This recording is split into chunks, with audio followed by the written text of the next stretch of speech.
some things to think about with tornado preparedness for your family. Make sure everybody in the family knows where the designated safe spot is. It's generally the central room in the house, or the lowest area in the house that's most protected from the weather.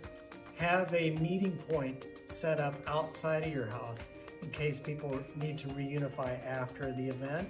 And then everybody should have a helmet, like a bike helmet or a construction helmet. Really, any kind of helmet will do.